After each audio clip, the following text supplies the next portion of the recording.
Headline edition, July 8, 1947. The Army Air Forces has announced that a flying disc has been found and is now in the possession of the Army. Army officers say the missile, found sometime last week, has been inspected at Roswell, New Mexico. Join the stars of the Ancient Aliens TV show. David Childress will guide you through the evidence left behind and the secrets being guarded from mankind.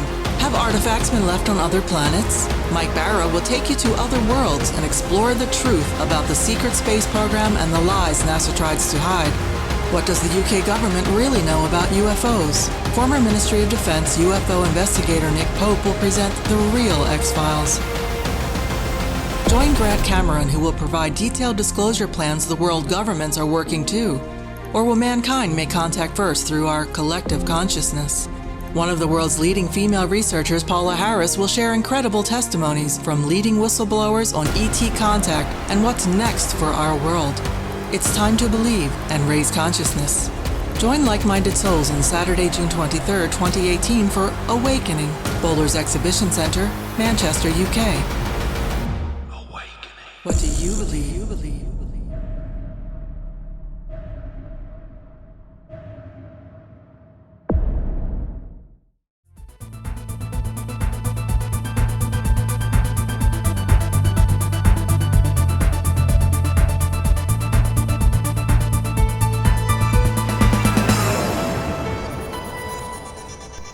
Broadcasting from the UK and across the world online. You're now watching The Moore Show and I'm your host, Kevin Moore. Now for the next hour, I'll be covering subjects to open up your mind and provide you with information you may have never heard before. Now on today's show, I'm about to be joined with my guest, Sue Pighini. Now Sue has been a transformational life coach for the past 25 years. She became a transformational life coach and change agent after graduating from the Still Point Institute. Now after her many years in corporate America, Sue realized that there had to be more to life than simply earning money.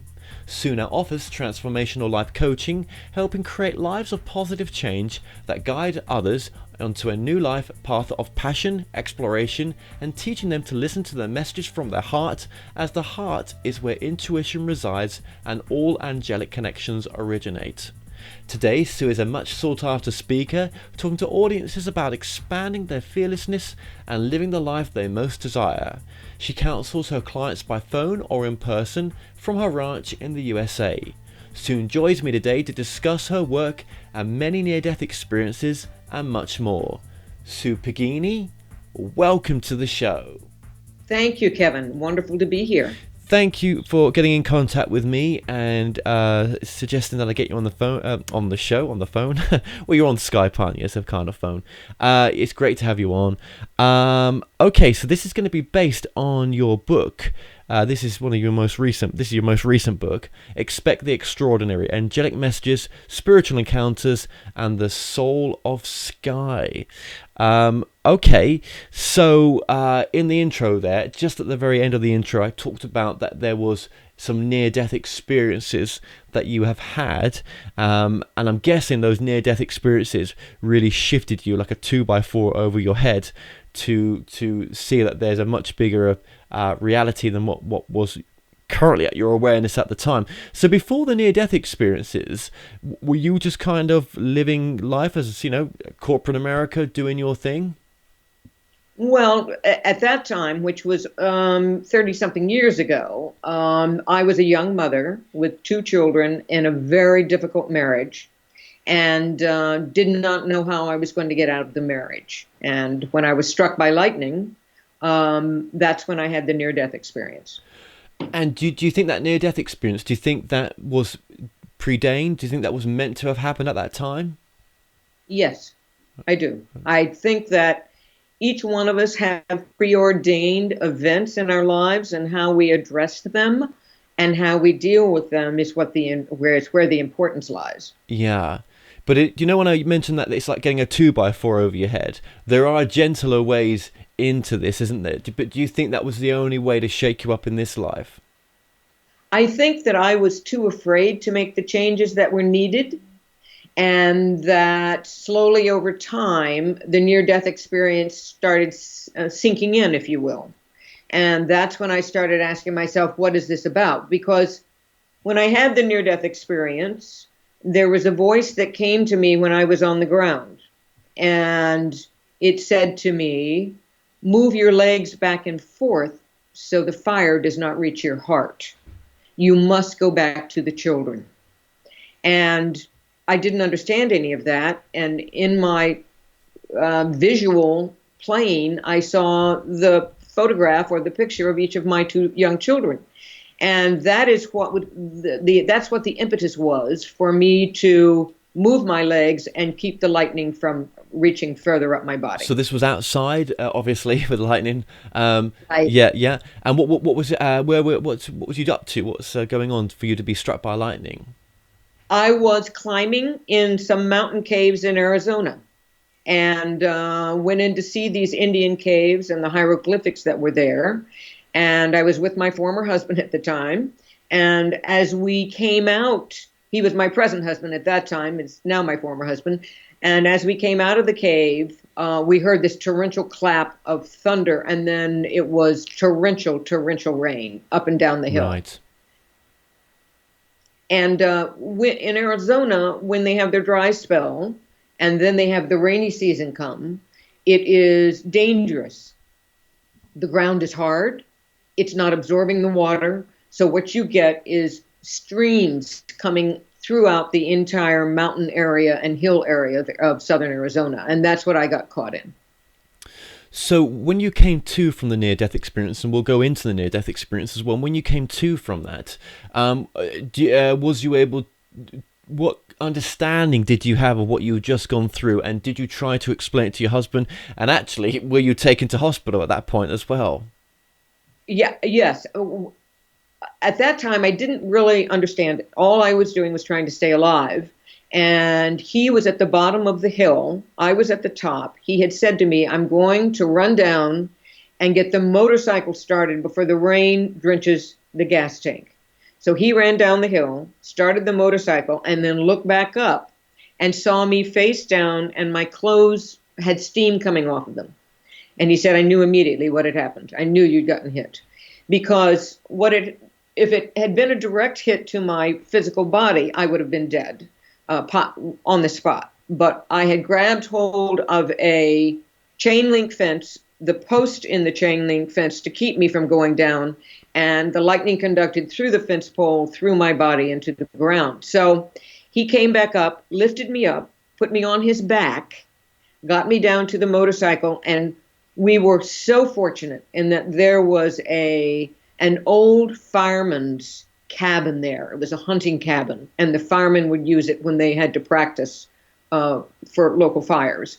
And it had a phone, and we were able to call the local hospital, and the ambulance was finally able to get up there. Yes. Wow. Okay. And how long was it before you started speaking to people about what you had experienced in your near-death experience? I would say I mentioned it to my husband probably a couple of days later, right, when I realized that this was so unusual, because the hospital doctors had said to me, we just lost 2 young boys last month on the same hill, and both of them were struck by lightning and didn't make it out. You're very, very lucky that you made it out. And so I started putting all of this together, and I'm saying, wow, I'm alive. And there was a voice that came to me. And so when I mentioned it to my husband, he said, I don't want to hear about that. And don't mention it to anyone else. He was in the military, in special forces in the Army, and he didn't want his career to be sullied by anything as unusual as someone having a near-death experience. So what I did is I started looking up this concept of what happens to someone when they do get struck by lightning and they're still alive. And that's when the term near-death came about. So I did a lot of... Who was your sort of go-to book at the time for that material? Daniel Brinkley. I don't know if you've heard of him or not. Who has not heard of Daniel? Daniel has been everywhere on the circus. Right.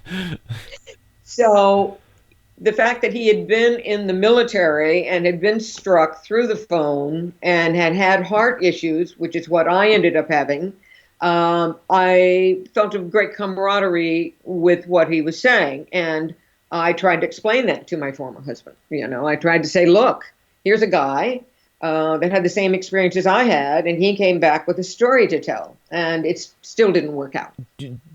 So you had spiritually changed, and that rift had caused well, it wasn't just that rift, was it? Because, two people can be together and be opposite ends of belief, but maybe your contracts together was finished. Yes, it was finished. And what I had to do at that point was find a way to earn a living, because I had 2 small children. And so my job was to find a way to earn a living. And I was stuck out in the middle of nowhere in Arizona, because the military installation there was very small and only for certain types of military at the time. How old were you at the time when you made that decision to leave your husband? That's not an easy decision.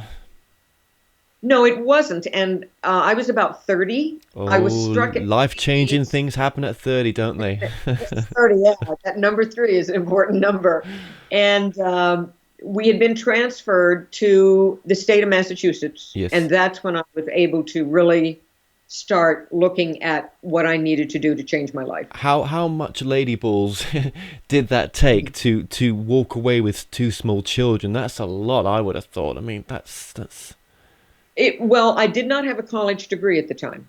And I still don't have a college degree. And that was not important to me. What was important was to make sure that these 2 children were taken care of and that I could support them. Yeah. And it did take a huge amount of chutzpah to Yeah.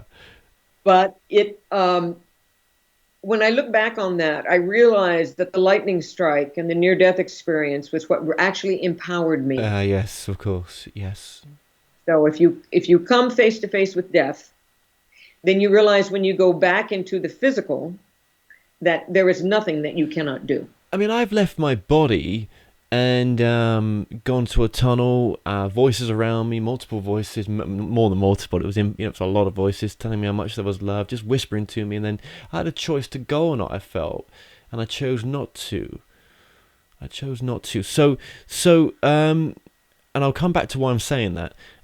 Just going back to your near-death experience as well. Then, it was so. If we had been with your husband watching what he was watching, it would have been so quick. But for you, how long was that experience, and what happened in that experience of your near-death experience? Well, it was a matter of seconds for the physical portion of it to take place. Maybe a minute or so. But what stayed with me was, first of all, there is a larger presence than the physical. We have another world that we're involved in, multiple worlds, but another world, the non-physical, is there for us. And after I had the near-death experience, there were multiple times when I heard other voices that saved my life. I was held up at gunpoint in New York, and a voice told me what to do in order to keep these guys who had the gun from shooting us on Madison Avenue. I also had cancer and I didn't know it. And a voice came to me and directed me to walk up a set of stairs, and there was the doctor that ended up doing the surgery. So I know for a fact that there is the non-physical that we can call on daily, whether it's through meditation, whether it's through physical experiences, which are never necessary. My job is to help educate people to realize that they are more than their physical body. And that's really what my job is. And what does that do to do that for people? When you know that you're not alone, when you know that you can call on something larger, wiser, that is there for you all the time, that knows the steps that you need to take, that gives you the empowerment, the self-esteem, the self-assuredness to go out and take chances for change. And that's what most of us are afraid to do. we're afraid to change. We stay in the status quo. And that's one of the highlights that I've written in the book, Expect the Extraordinary. And it is about being willing to know when you are dissatisfied with your life, that things are not working out in your relationships or your job or career or where you even live, that you are willing to take those chances for change. And that's really what I love doing. Do you think you have to love the present moment before you can leave it, though? And only when you're really in love with it, then you're able to leave it?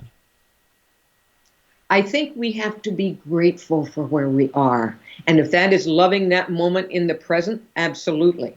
But gratitude, if we look at the law of attraction and what we think brings to us, we know that if we are grateful for our home, where we live, our children, our relationships, our friends, etc., more of those things come to us, because if we look at ourselves as a tuning fork, and I definitely do that with myself because I was struck by lightning. Yeah.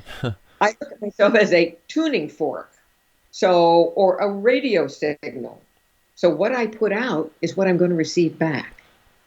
Yeah, I like that, in the sense that, okay, so not loving the present moment, but at least being grateful for it. The same thing in one sense, isn't it? It's gratefulness is an aspect of love, right? Right.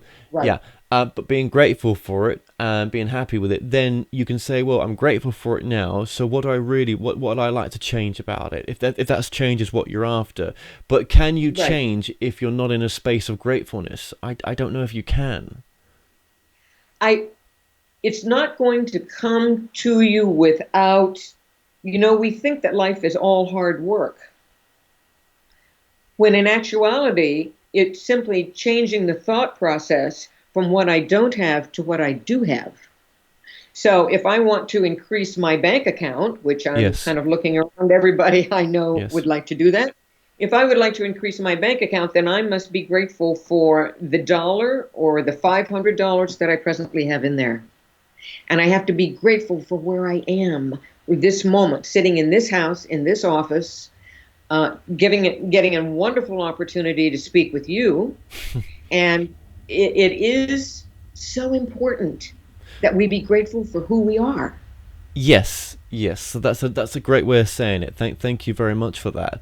So just going back to the near-death experience. So this voice that was with you then, I believe it told you to move your legs at that time when you were struck, because by moving your legs, it was going to it was going to save your life from the conduction moving or something. No, not the conduction moving. That would have been instantaneously. But I mean, it was some process like that helped keep the blood flow or something else happening in the body to. Yeah. Well, what it ended up doing actually was it kept the lightning, or the energy from the lightning, from rising in my body. And by now that I know this many years later, by moving my legs back and forth, the lightning ended up in my left hip. So it buried itself in those big gluteus muscles in my hip. And when I was in the hospital, the doctor said, make sure that you exercise every single day, or else you will find that your left leg will atrophy, because that's where the energy got stuck. And many years after that, whether I went to a chiropractor or a medical sports doctor, they had to grind and deeply massage that tissue in there that had turned into what I want to say, forgot. I lose my train of thought sometimes. It's okay. So they had to massage that area because I had scar tissue in there that, in fact, the adhesions from the lightning had made its home. Okay, so it had So yes, by doing what you did and listen to that voice. Now, so now some people, when they have a life, when they have a near-death experience, they'll go to some other understanding of reality, and they'll have maybe a life review, or they'll see loved ones, or it's always a different process. Now, do you remember being in a space other than this? Yes. And everything that occurred to my right. So in the book, I talk about angelic voices. And That was the best way that I could explain it, having had these experiences that I've had. When I was held up by gunpoint, it was a totally different voice. It was more of a male voice. And when I found out I had cancer, melanoma, that was a very different voice from the first voice, the lightning voice. So that's why I call them Expect the Extraordinary Angelic Messages, because the voices were so different. And when I looked to my right, or what I sensed was to my right, was a foggy tunnel to my right. And the voice had said to me, I guess when I realized that tunnel was there, is you cannot go down that tunnel. In other words, you must stay here. You must go back to the children. And that's when my vision, if you will, my focus was then back directly in front of me with my children, their faces there. You must go back, yeah.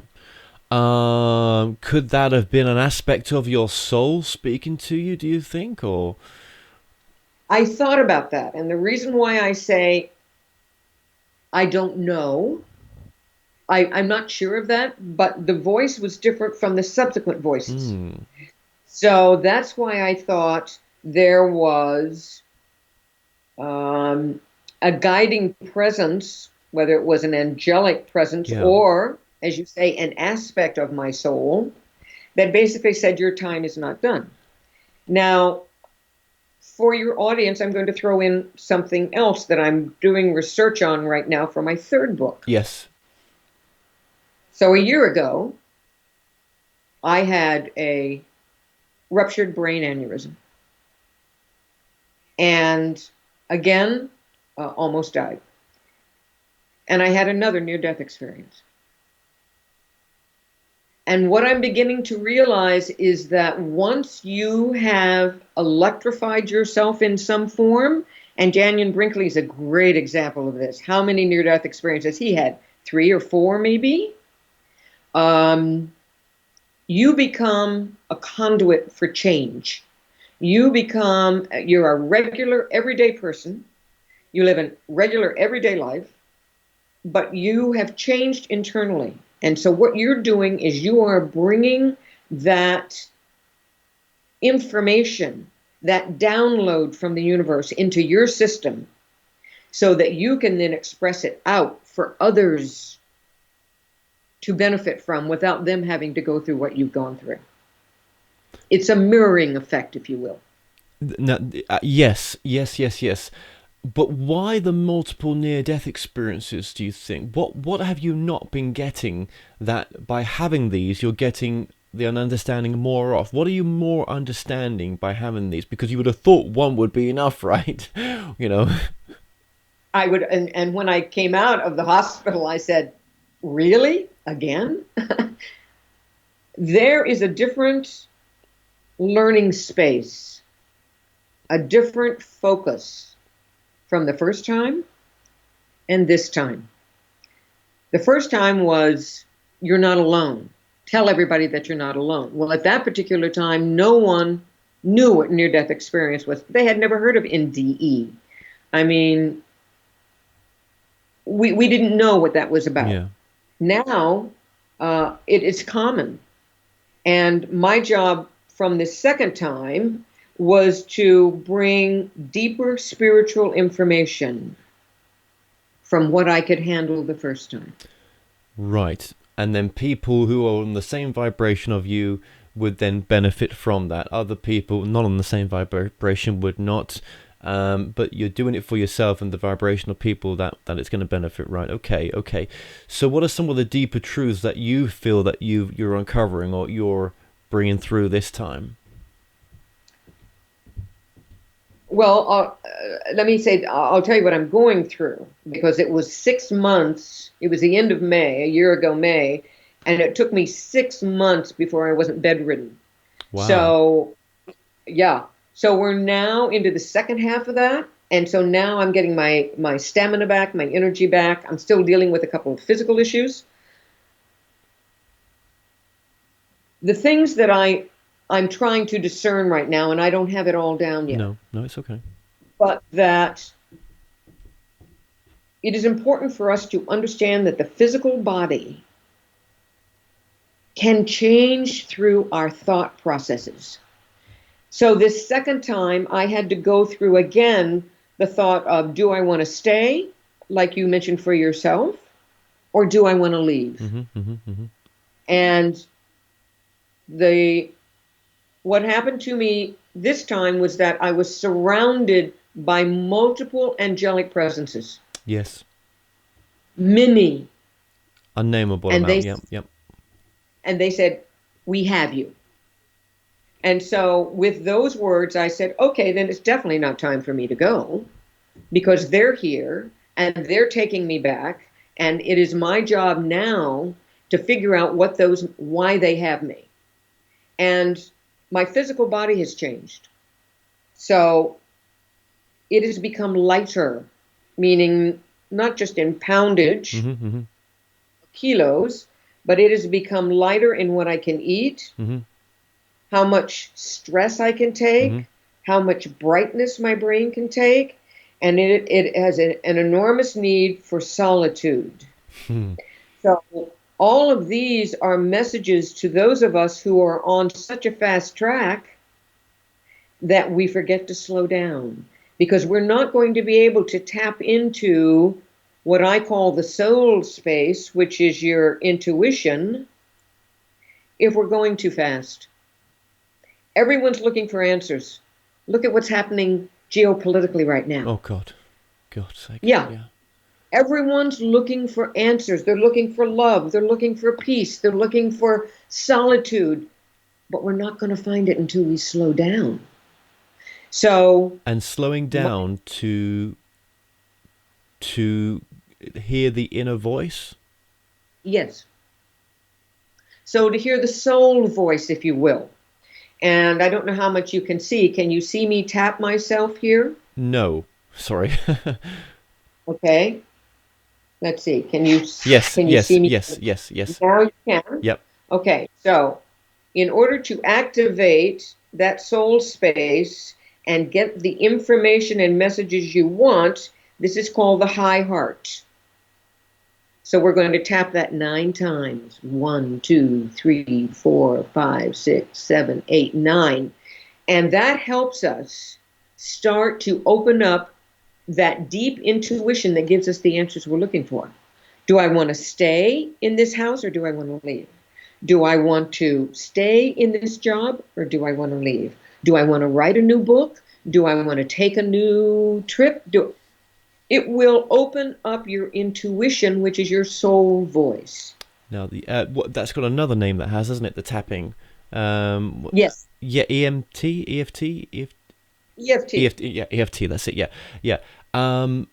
Right. So by doing that, that's a form of just calming the mind down by tapping even on your chest or your wrist. You could say your wrist, right?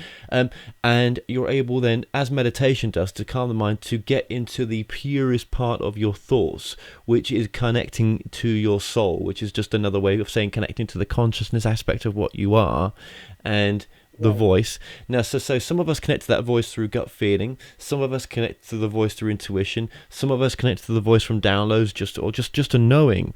So how do we know through all those different aspects what to trust? Do we trust the first response that comes back after answering the question, or do we have to say, I'll think about that, I'll sit and chew over that, and then maybe what will come to me is what feels right? What's the nicest feeling answer from the response I'm looking for?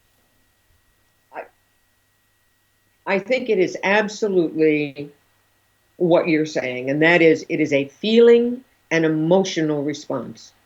It is not a thought process.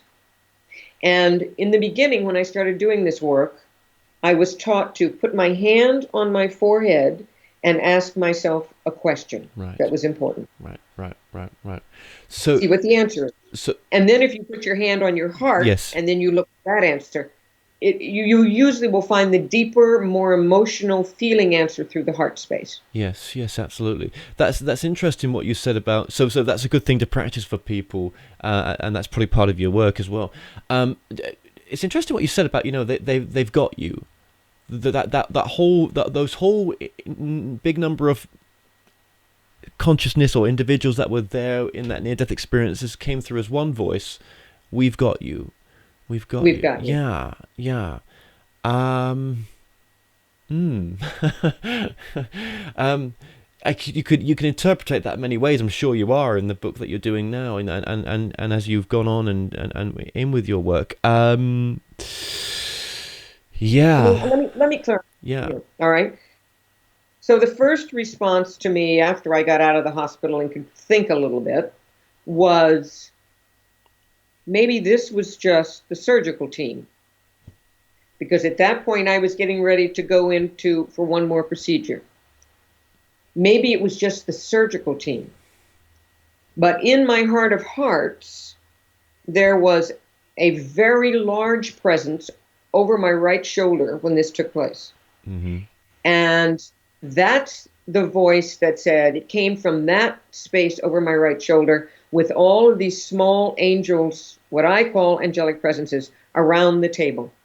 And that larger, much larger individual angelic presence, whoever that was, that's the voice that said, we've got you. So as I'm going through the understanding and dissecting this all the time, what I felt was, no matter what you do going forward, we've got you.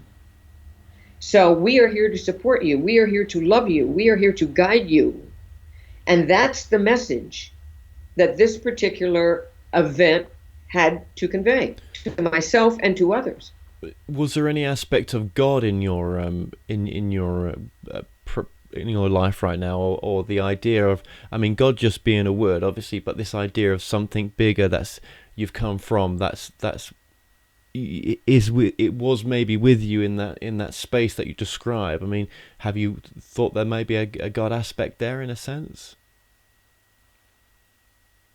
It has always been a God aspect. In other words, whatever that source energy is, and we can call it God, and you are created in my image, and we have to figure out what that is, but the God aspect is always there. Anytime you have a near-death experience and you've come back from that, you know that you have transversed into another dimension. Yes. Where it is all loving, all quiet, all peaceful. And that was the other message that I think is important to convey to your audience, and that is that when I talk to some people who are getting ready to pass. Oh, right. Yes, of course. Yes. Yeah. My mother is almost 96. Oh, bless her. And she is on that verge. Yes. Now, she doesn't understand what I'm saying. I had my book printed for her in large print so that she could take in some of those words. That's really good of you. That's so good. Yeah. It's an understanding that there is someone wonderful waiting for you. Yeah. And that the peace, if you want to call it the peace that passes all understanding, when I traversed and went to that space where I could have crossed or not crossed, yes, it was so peaceful, so loving, so quiet. And that is why people say to you, I didn't want to come back. Oh, we know, absolutely. Yeah, absolutely. Right? So mum's 90, but that 96 is bloody good, isn't it? That's a good age. Yes. Yeah. Yes. Yeah. Yes. And what does mum think of the work you're doing? Here's all that she can grasp, is that I'm an author. She didn't know me as that. She knew me as a corporate person in my corporate days. Yeah. She now sees me in a very different light, and she's not sure what to do with that because it is so very different for her.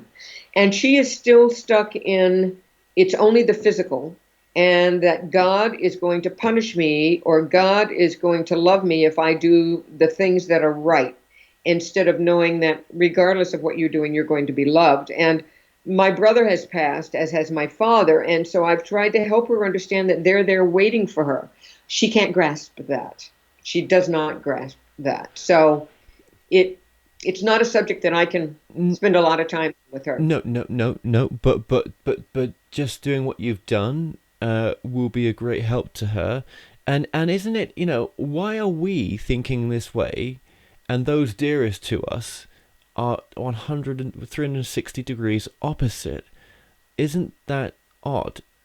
Now, why have you woken up? Well, we know why you have. Why did you want to? Why didn't you want to stay just like Mum and not wake up? Would it have been easier not to have woken up? I don't, honestly, Kevin, I didn't have a choice. Well, My, that's true. Yeah. I was programmed, if you will, But as a child to be in that spiritual I space. wonder why. Why would we choose to have this separation between us, where those that are and those that are not? It's a strange one, isn't it? Because I could say to you, well, that's because well, it's a number of reasons. Maybe it's because there's soul contracts going on where they don't want to wake up, because otherwise the soul contract's going to be nullified, and that's no good in the one sense. But then if that's the case, there's multiple billions of soul contracts going on with all sorts of reasons why, and that's the reason why the amnesia's there. Why bother for us lot to be woken up to go through the challenge of having just to be a window for people when they are going through an awakening process, to say, oh, I heard Sue, she did say that. Oh, I'm not on my own. Oh, I've just looked a bit more into Sue's work, and yes, that's the reason. And then they find a little bit of your truth, and then eventually go on to find their own truth of what this is. Yeah, but it's why that goddamn separate. It's an ageless question, really. I mean, it just what. Why? What? I mean, if we talk about the world wants to be in a better place, so that people like me and you will, are trying to show people that we're not perfect, that we still have all the crap, right? But we are just shining a little bit to say there is another way to think that, just alleviates some of that stuff, or at least makes sense of it, yeah? Why the disparage, you see? It's weird, isn't it? If... I think, Kevin, for us, it was our soul contract.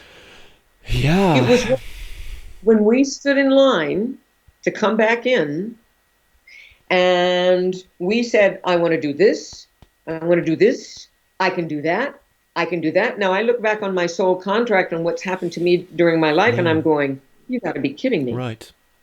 I volunteered for all of that. That's ridiculous. I never should have done that.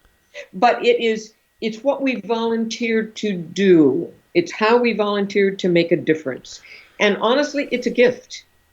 Even though people mirror back to us some of our personal doubts. All the time. So my mother is mirroring back to me the obstacles that I'm going to need to address. Oh, so that's perfect, isn't it? Had she not done that and just been as awakened as you, maybe you would have took the awakening process as not as serious, or not serious, that's the wrong word, because you have joy with it, but not the way you've taken it. Maybe you wouldn't, maybe you'd have taken it for granted and not done what you're doing. Maybe Mum's your biggest gift. Right, and if I look at that age group, so, we're talking 2 decades back, World War II era. Oh, yeah. Yeah. Everything in their lives was black and white. They went to church and they did their due diligence, but it wasn't about a spiritual connection. It wasn't about, where is my spirit? What spirit? I don't understand any of that. The soul and the spirit and those terms belong with God. They don't belong with me. I'm not qualified enough. I'm not good enough. And our job is to say, of course you're good enough. You're like everybody else. You're just like me. You're no different from me.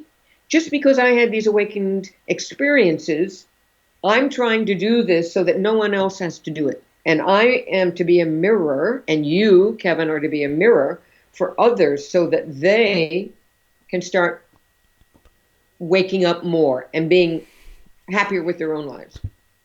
But then there'll be some people who go through all their lives never coming across material like this, or never having an awakened experience, or even if they do have a window in their life where they can come across the ability of what they may be, or just to look at what the potential of what they may be, they'll just turn away from it. So they just go straight back, and then maybe they'll reincarnate and come straight back down here and doing it again. And so now my understanding is too that the energy, the vortex energy, if you will, so the energy that we are able to take in is going to be changing significantly starting in October of this year. So more enlightenment, more understanding is going to be blanketing the planet. Between 2017 and 2019, we are going to be more heightened. And so your job and my job is to be on the forefront, I feel, of this, and not to be afraid of speaking up and standing for what we believe is right. You're in the UK, I'm here in the States, and my job is to get as many speaking engagements as I possibly can to help people that they are not alone in what they want to do in their lives. Yeah. I mean, people will resonate with your message more than others in one respect, because the near-death experience is an easier way for people to get into the subject. It's a more accepted way. I don't know why, but I mean, if I was to say I channel and versus you that had a near-death experience, they would flock to yourself more. I would have thought at that level, because it's just an easier way in for people. And that's because of all of the books from 2015 to today. The number of books, Anita Moorjani is one, the number of books that have come out along with the movies that have come out are very significant, understanding this whole change in it's more energy. acceptable, isn't it? That is true. And I mean, you look at the amount of near-death experiences just in the past 10 years, book-wise and everything else. I mean, let alone just from 2015, it's huge. And even like Oprah will cover that kind of stuff as well. And it's more acceptable. So yes, you do play a great role in that, most definitely, because of what you've gone through. It is, you can see that it is a gift. But that voice you've got, you said that you were able to tap, and you're able to listen to that voice if you were to ask a question. Have you ever tried to go deeper with that voice and to have a conversation with it? That's an excellent question. There are times recently when I am looking for a path. I'm looking for the next step, and I see lots of opportunities out in front of me, even on my desk here. I want to find the most impactful direction. So here's what happens to me, and it can happen to everyone. I'm going to get the same answer 5 times in a row. I'm going to get the answer that says, do this, do this, do this, and it's going to be the same answer 5 times in a row. And I can feel them laughing at me saying, what more do you want? We're giving you the answer. Go for it. But we have to be able to take the physical steps. And even if you were to say no, which you do a lot of probably, and so do I, they would say afterwards, we still love you. We told you to do that. But guess what? We're still here. You've got to done the opposite. We've told you the warnings. If you wanted to ask us what the warnings were, not the warnings, what the outcome would be of doing that opposite, but we're still here. You're still there, and this communication goes on. Now, we don't listen. We don't. And we don't even listen to our intuition, most of us.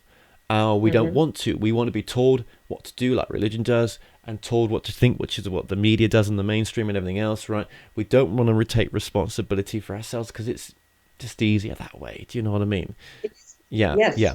So but that's okay. But we can break past those patterns sometimes. So going back to you with that voice, have you ever thought about having a dialogue with that voice and seeing if there's more information that can come through that way than you've give it kind of credit for, maybe?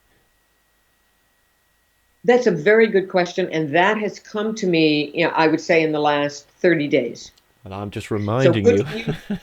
Yes, good for you to ask me that question. I have not done that yet, but I am getting very close to doing that. And I work with a really wonderful woman by the name of Ardell Anderson. She's on the West Coast in Oregon. And she offers what she calls essentially soul connection. And she helps me define and confirm what I am already hearing and already learning. Knowing as well, yeah. Yes. And so I now am more trusting of the messages that I'm getting, of the information that I'm getting, but I need to do what I just told you that we all need to do. And and that is slow down, sit down, get into a quiet space, and wait for the voices to come, the energy to come, the message to come, so that I can learn from it. So when you do your Skype and online, when you help people from your ranch, right? Are you using that voice? Do you think, is that voice speaking to you sometimes to give people help? And what type of help do you give people remotely as well? The word is definitely, I do get that information, and I usually prefer to work with clients, which is what I've always done the last 20 years, over the phone, because I don't have to see their facial expressions. I mean, unless we Skype. Yeah. But for the most part, it's usually a recorded phone conversation, and that way the information comes to me clean and clear. Now, the work that's done at the ranch is totally different. And the conduit that I use on the ranch is horses. So, right. Yeah.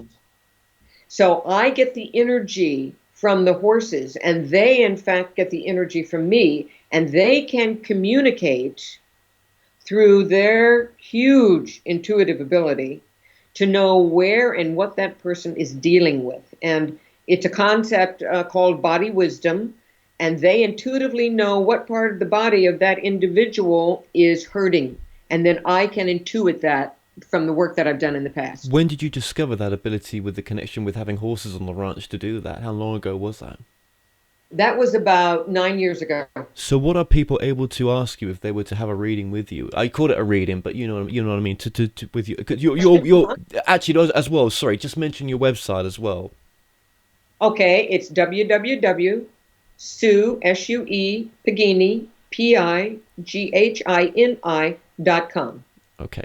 And you can read, it really is mainstream, and that's the direction I wanted to go in with all this work that I've done for the last 9 years. And that is, I want to help people in the mainstream portion of life, not people who are already on the same path that I'm on. And I used to give a great deal of workshops, many workshops, when I lived in Florida, and it usually was the audience was already in tune. Now, why is that? Because you are calling to your own soul group. Exactly. And now the steps that I want to take are for those that are not there but are interested, who want to know more, who want to get in touch with themselves more. But maybe that will just be more of your soul group. An extension of it, yes. It may not be the first layer, no. The tight layer. It may be the second or third layer outside of that. Yes. If it's like a skyscraper and you're on a particular level, all levels are equal. They've each got nice floors, nice carpet. They're all the same kitchens, but on that floor you're just opening different doors to different rooms, and it's different. Yeah. And all floors are equal. Just because one's lower than the other, well, it's just the view that you see differently. All you're doing is peering above that view. And I wonder sometimes if it's more nothingness you see when you really look beyond what God is, or if it's a reflection of some sort back to you. What is beyond God, right? Right. That's a pretty big question, Kevin. But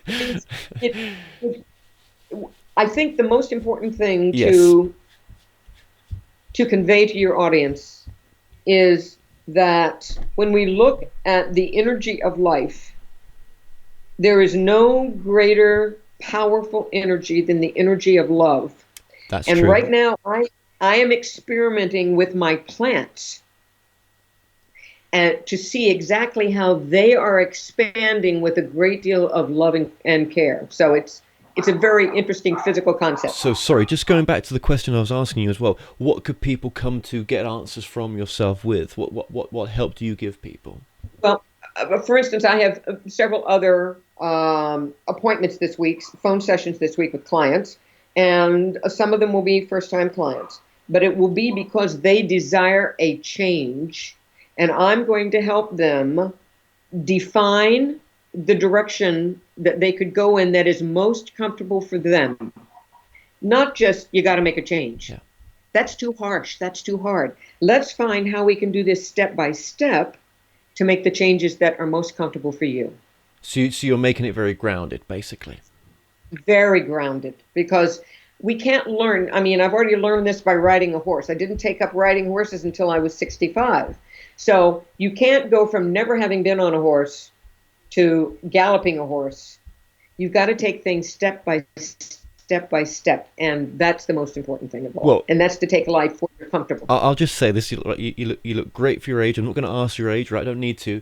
But what I do want to say is, there is that fear with younger people that, as they don't want to get older, they don't, wow, God, isn't 30 so old or whatever, right? And I'm like, damn, one, I've got no problem with getting older, I don't think, right? But two, life starts as you get older, doesn't it? It really does. Yes, and it's the wisdom. So what you do is you become more comfortable with yourself as you get older, because you are loaded with a great deal more wisdom from all the experiences you've had. And the more spiritual you are, meaning the more you're in contact with your own personal spirit and what you want out of life, the younger you stay. Yeah, and I think that and the more you go into those timeless places as you're experimenting with, it kind of probably does something to the body where it stops the aging a little bit.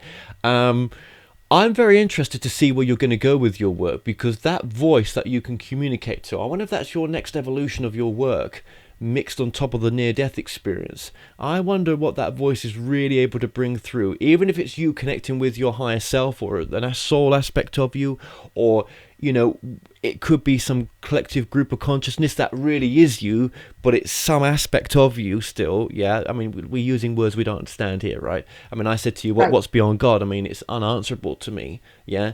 But I do like to ask the question, because just to think that it stops with God and there's nothing more than that, and all we're going to go to is a place when we cross over, which is harps and fluffy little clouds and singing little Bible songs, I would want to come away from there, because I would be, oh God, it would destroy me going to a place like that.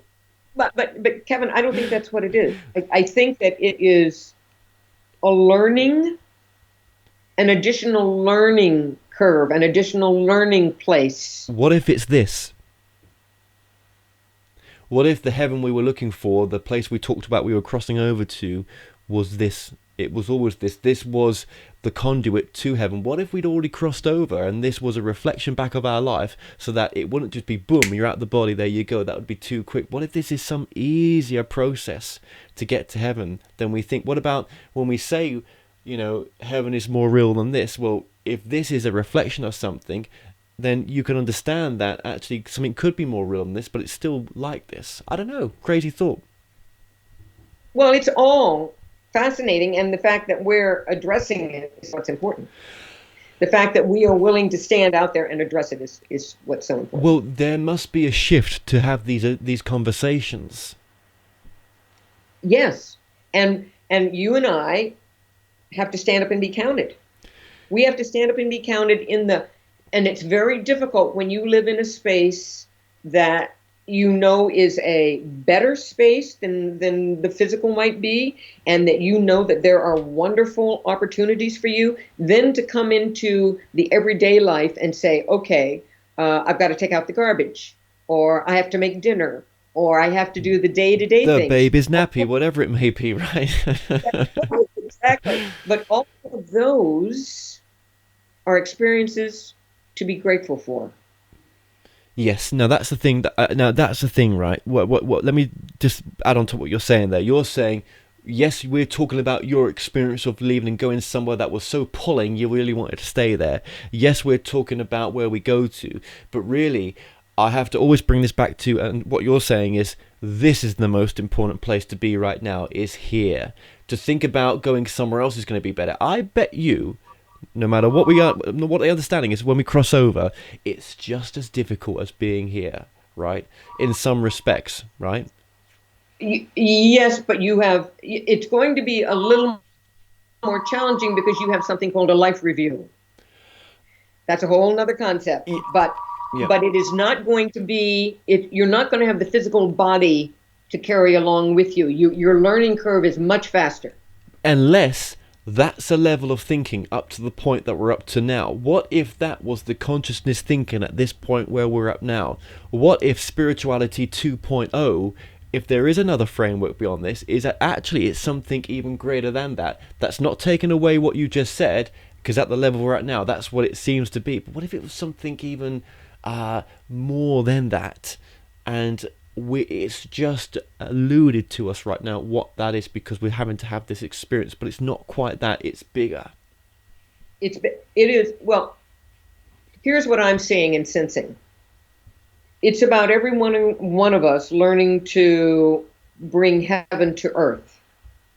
So it's about creating heaven on earth for each one of us, whatever that may be. Yes. I'm not saying for the mass of consciousness.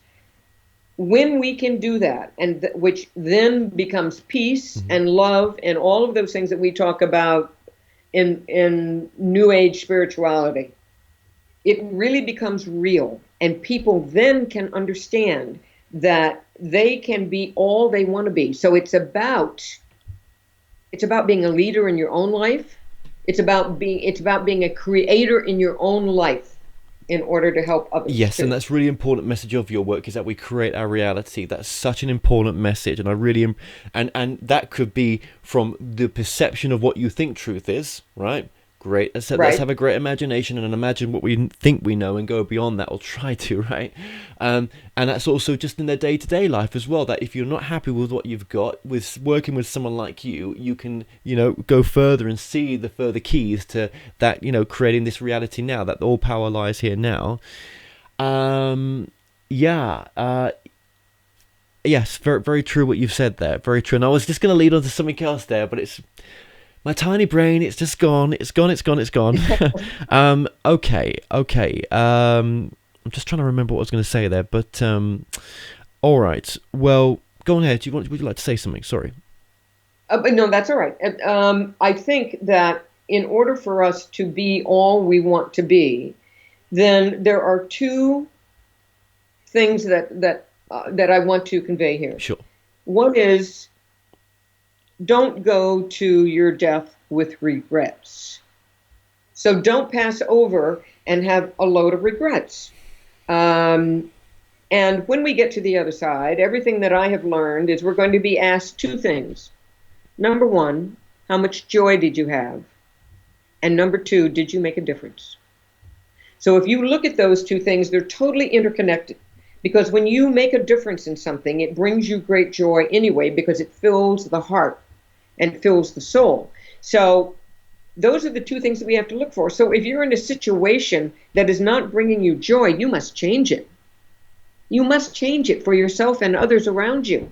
Because you and I and everyone else emanates better than 3 feet of energy around us, and it's going to touch everybody else. So it better be an emanation of joy. And if you feel that you can't change it, well, just a little change you make in your life will have a big impact in going forward with some change. Of course. And because what happens is that every little step then leads to a larger step. And then every time I've opened a door that I doubted whether I should open or not, on the other side has been this magnificent, wonderful opportunity. Right. But I had to make myself get over the fear of opening the door of change. Yes. Absolutely. Oh my gosh. Okay. So your book's been coming up on the screen throughout this interview. So has your website. I think I was going to say to you, what's the most important message? You've said it there. Right. And also, I'll just reiterate what you said, love is the only answer in one respect as well, in any situation. Yeah. Love of self. Sue, I would love to see where you take your work soon, especially with you developing that connection to that voice and seeing what comes through there. That'd be interesting to see what that happens there. And I know you're working on your next book. Do get back to us once you've done that as well. And I would just like to say, just thank you for what you're doing. And it's you're really making some change out there. So thank you for you putting some love back into the world. Oh, you're so sweet, Kevin. Thank you for having me on. It's been a really wonderful time, and I've enjoyed it immensely. Thanks so much. Thank you. Well, we've come to an end on today's show. Don't forget that you can listen and watch all our past interviews on the More Show's official YouTube channel. Remember to subscribe to our YouTube channel for new daily shows. You may also find out more on all past and upcoming guests by going to themoreshow.com, and do like us on Facebook and Twitter for the latest updates. So until next time, be safe.